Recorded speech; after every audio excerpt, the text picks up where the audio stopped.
bienvenido Walter, la verdad que Por es favor, un placer. Así que bueno, un poco como estamos hablando, como soy medio fan de la ciencia ficción, empecemos por tu libro, hablar de tu libro Fractura Expuesta, que a mi entender es una distopía. Sí. ¿Cómo surgió la idea? ¿Qué inquietudes un poco tenías cuando lo escribiste? Sí, Fractura Expuesta es una novelita que tenía como destino tratar de contar algo que yo no conocía, que era los comienzos de un territorio, ¿no? Cómo nace un barrio, cómo nace un lugar. Y como siempre fui fan de Mad Max, un género que está como en el borde entre no sabes si es muy en el pasado, muy en el futuro, se maneja con una temporalidad un poco difusa, ¿no? Un poco caótica, y quería generar algún tipo de sensación parecida, ¿no? Y como yo en ese tiempo vivía en San Francisco Solano, que es una localidad muy chiquita dentro del partido de Quilmes, quería imaginar cómo había nacido ese barrio, ¿no? Pero con contextos un tanto futuristas. Y ahí nace la idea de hacerlo. Y después pude entrar como en la colección Pulp de Interzona, ¿viste? ¿Y has pensado en seguir explorando un poco esa idea del retrofuturismo a nivel, del Gran Buenos Aires, ¿no? Porque... Sí, a mí la cuestión de los géneros no es lo que más me entusiasma, pero sí en la medida que se pueda ver distintas vertientes, versiones de la violencia, ¿no? Me súper fascina la violencia y...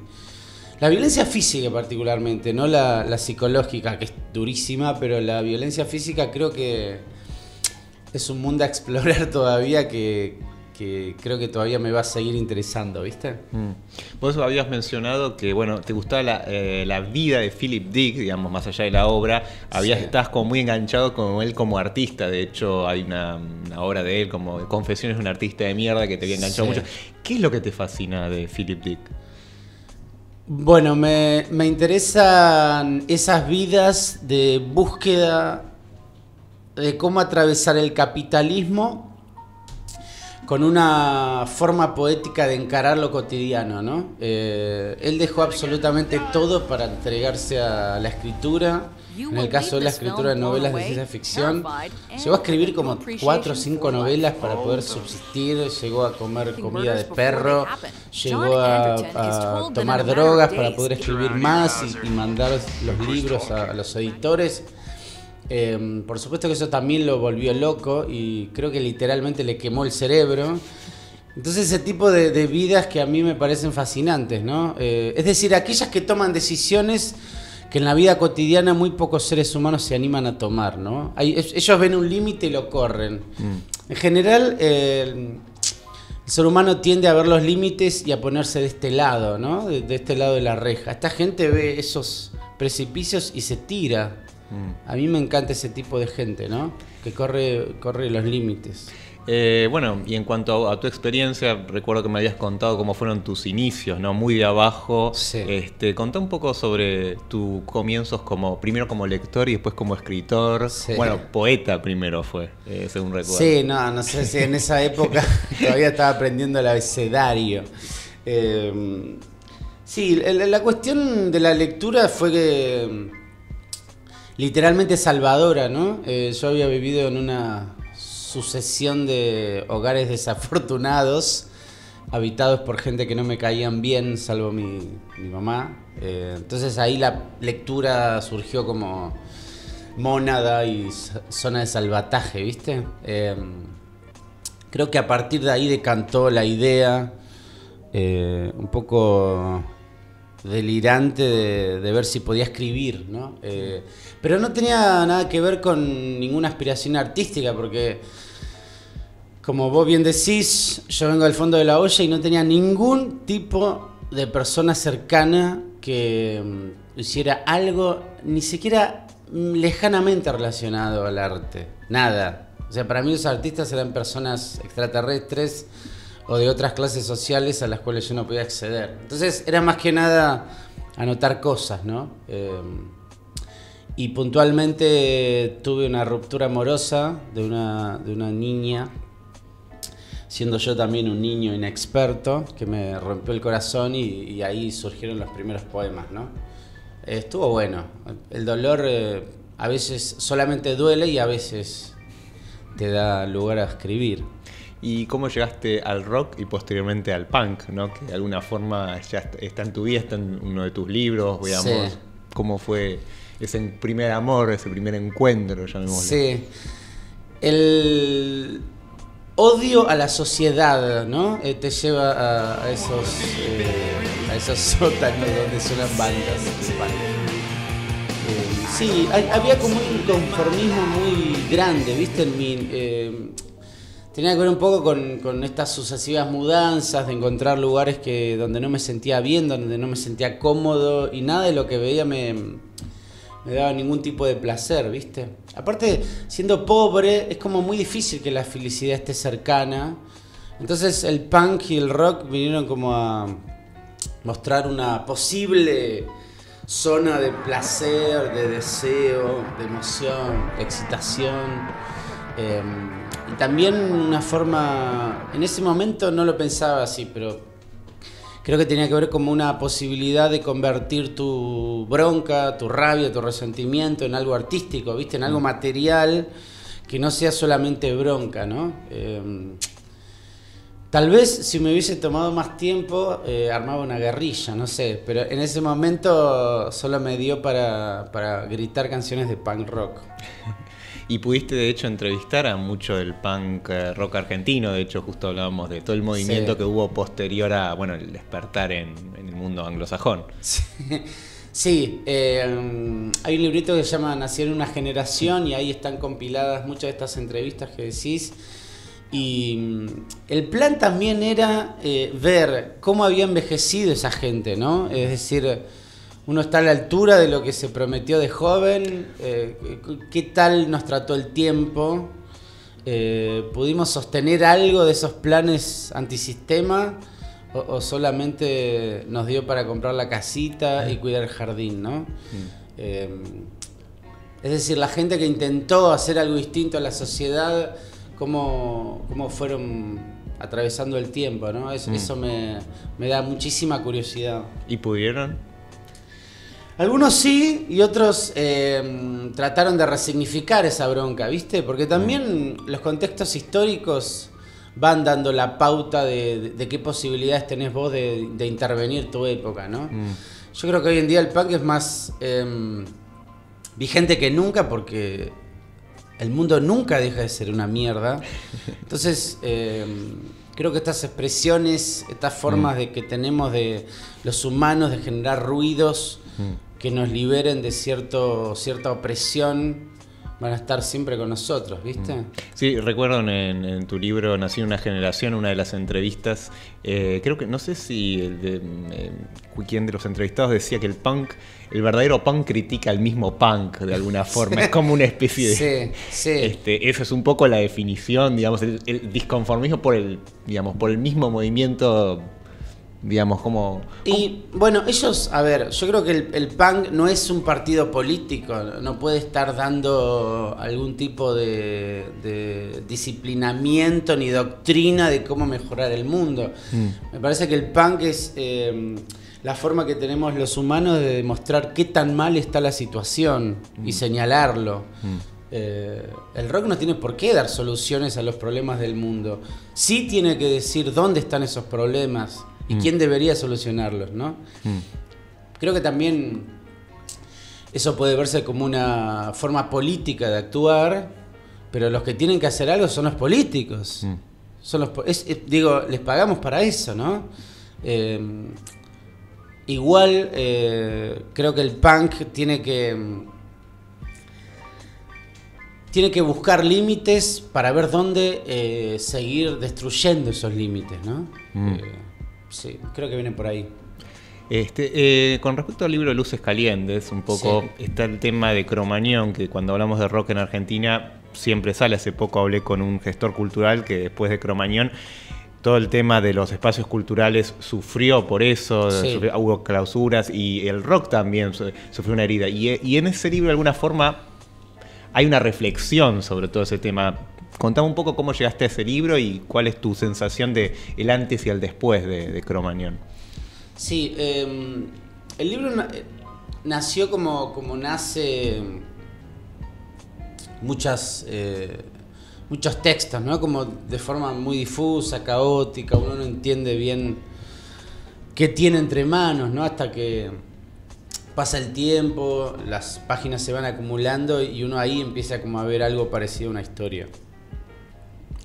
Y con el tiempo me di cuenta que trataba de esa generación que había crecido en los 90, había sido prácticamente arrasada en el 2001 y encontró en Cro-Magnon todo lo contrario a lo que había ido a buscar.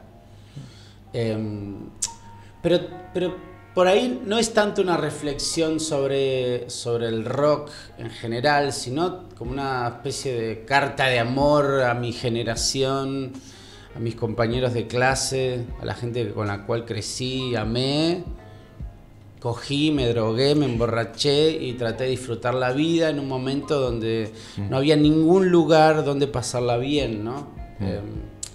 Entonces, creo que también el libro, la experiencia de escribir el libro fue tratar de recuperar todos esos momentos de placer que desembocaron en una boca de lobo que nadie estaba buscando, ¿no? Que nadie estaba esperando. Por supuesto que también es una mirada al racismo que hay en este país, ¿no? Y a la mirada clasista que hay sobre las experiencias comunitarias, ¿no?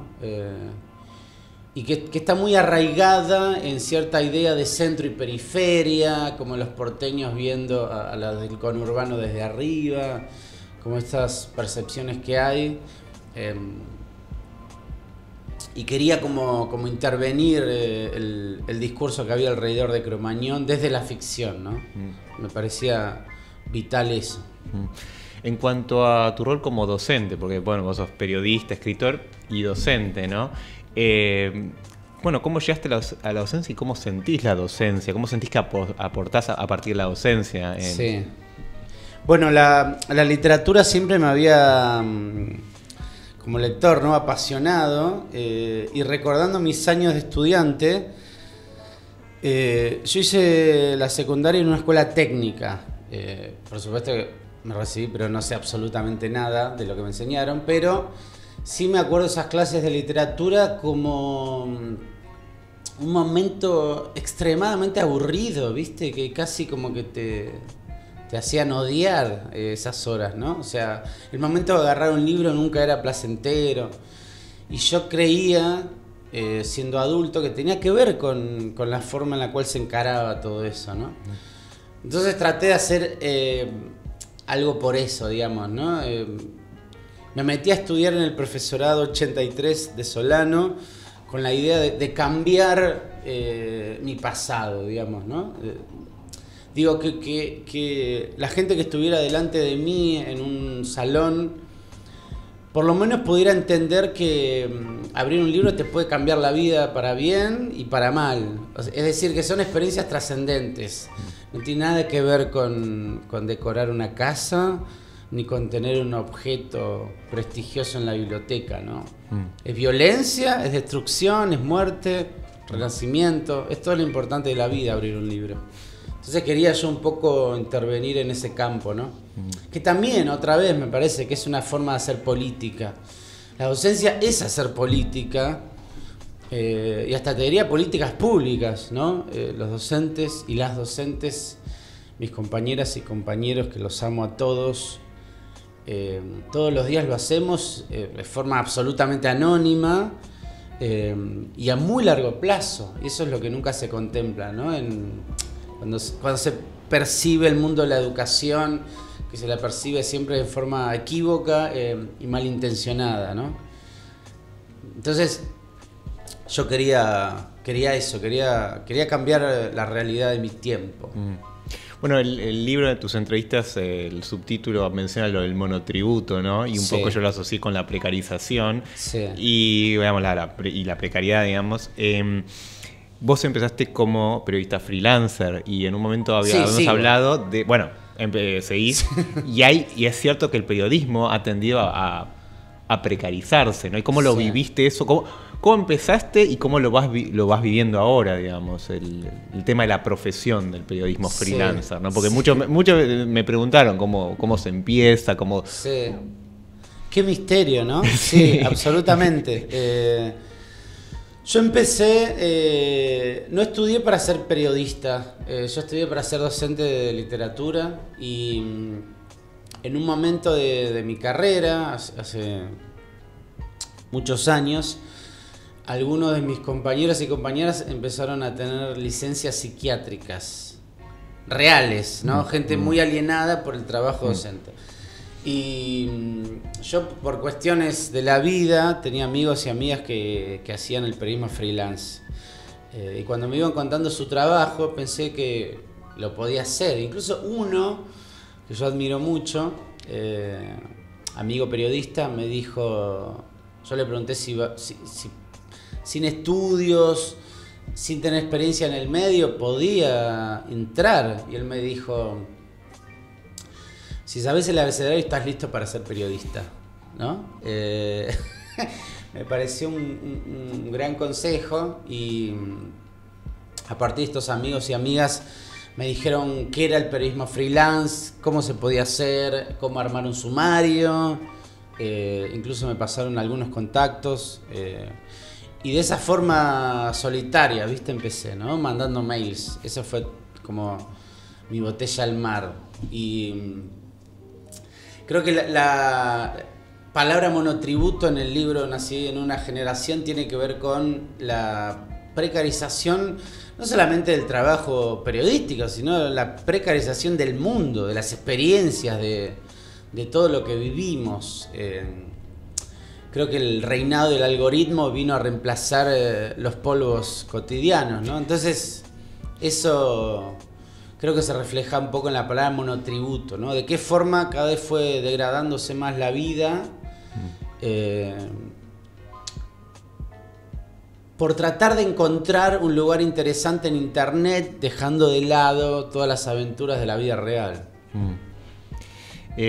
Con el tema, recuerdo una de las entrevistas, no sé si fue, estaba en la introducción, hay una frase que me marcó mucho de ese libro que es ¿cuánta hambre puede aguantar una vocación? Sí. Y un poco refleja un poco eso, ¿no? Cuando ese mito de que si quiero hacer lo que amo, tengo que soportar eso. ¿Vos lo vivís así o hay una alternativa, digamos? No. Yo creo que hay que ser feliz. Pero no de una forma inocente, sino de una forma guerrillera.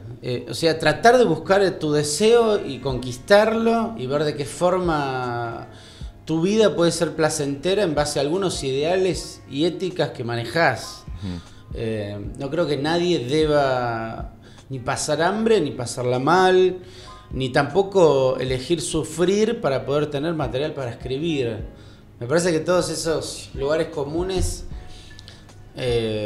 son basura, que no sirven para nada más que para atacar a los desprevenidos, ¿viste? Yo lo que planteo es, si realmente tu deseo está puesto donde vos querés que esté, ¿no? Y si tal vez no estás haciendo algo en función de algún poder, estás respondiendo a algún poder, a veces tuyo, a veces familiar, a veces social. Digo, ¿realmente te interesa el periodismo o te interesa contar en un asado que sos periodista, ¿no? César Aira dice que hay gente que escribe cada 10 años una novelita para renovar el carnet de escritor, ¿no? Y a él le gusta escribir. Me parece que viene por ese lado la idea de la pregunta, ¿cuánta miseria se banca una vocación, ¿no? Pero también replantearnos la idea de vocación, es decir, pareciera una especie de destino o karma, digo, ¿no? Podemos cambiar de vida muchas veces y eso creo que tiene que ver con la búsqueda de placer y deseo, ¿no? Si el periodismo no funciona, podemos seguir viviendo de otras formas, incluso mejores, si tu deseo no está ahí. Eso creo que tenía que ver con la pregunta, ¿no? Volviendo a tus orígenes, digamos, de poeta, digamos, cuando habías empezado con la poesía, Sí. mencionaste una vez que uno de los aportes de Bob Dylan fue llevar a la música la poesía. ¿Cómo, Sí. cómo es eso? ¿Cómo es Como es... esa reflexión, digamos, que hiciste? Porque me pareció muy acertado y dijiste que el único que rivalizaba con él era Cohen. Sí. Sí. Ahora con el tiempo pienso que Cohen se merecía el Nobel y Ah, no sí. Dylan, pero bueno, todo bien. ¿Por qué es eso? Y porque Cohen por lo menos tiene unas novelas y unos libros de poesía muy buenos todos. Digo, tenía más sentido en el caso de Leonard Cohen. Digo, si se quería premiar la cultura popular elevada, creo que ahí estaba el punto, ¿no? Pero bueno, no importa. No, me parece que la figura de Dylan tiene que ver con... Él se llama a sí mismo en esos comienzos donde él estaba como buscando qué hacer, un expedicionario, ¿no? De la música, la literatura, de los movimientos literarios. Creo que él pudo condensar un montón de elementos disímiles y llevarlos a un terreno como el de la música, pero teniendo un montón de cajas de herramientas de donde proveer y generar tensión en un género popular como es el folk, el rock, el country, la música de protesta. Creo que eso sí es una forma de cómo encarar un arte complejo, ¿no? Es decir, mientras vos te alimentes solamente de ese arte que producís, lo tuyo va a ser excesivamente pobre, ¿no? Digo, Babasónicos trae al rock argentino elementos que están por afuera del rock.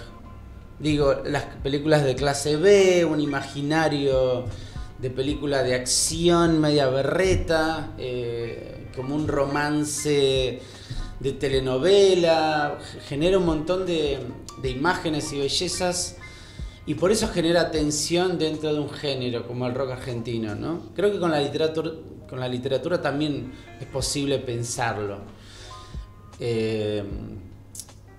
La idea sería esta: para escribir un buen poema hay que leer mucha divulgación científica y economía. Esa sería la idea. ¿Por qué? Digo, porque la belleza es mutación. No es en absoluto la repetición de un modelo. Entonces creo que mientras podamos generar algo distinto y propio, ahí se va a estar gestando alguna chispa, o por lo menos algo nuevo, ¿no? Estamos podridos de lo mismo. Entonces, no se puede hacer fuego con el agua. Hay que encontrar elementos que alimenten eso, ¿no?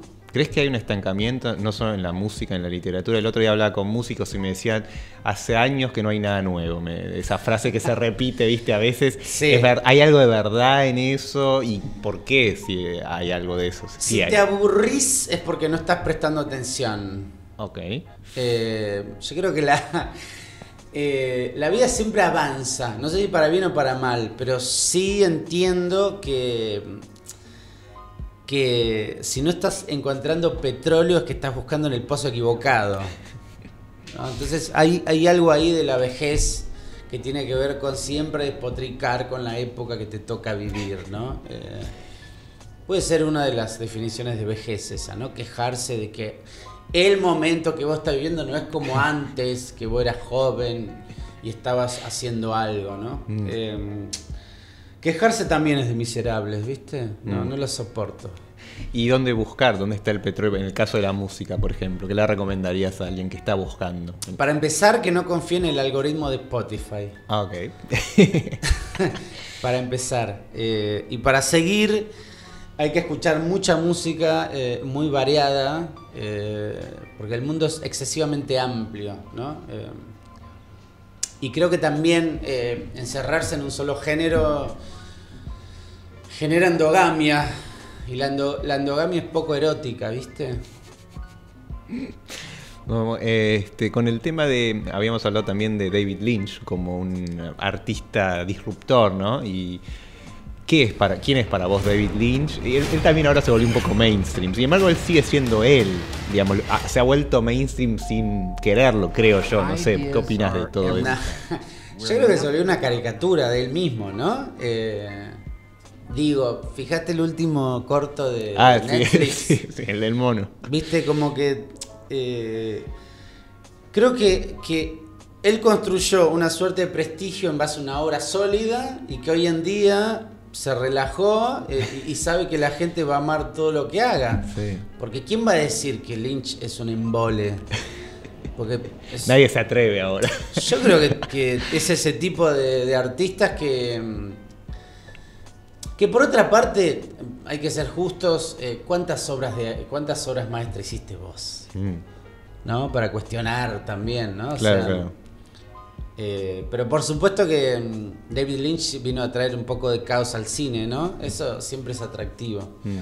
Caos mental, caos conceptual, ¿no?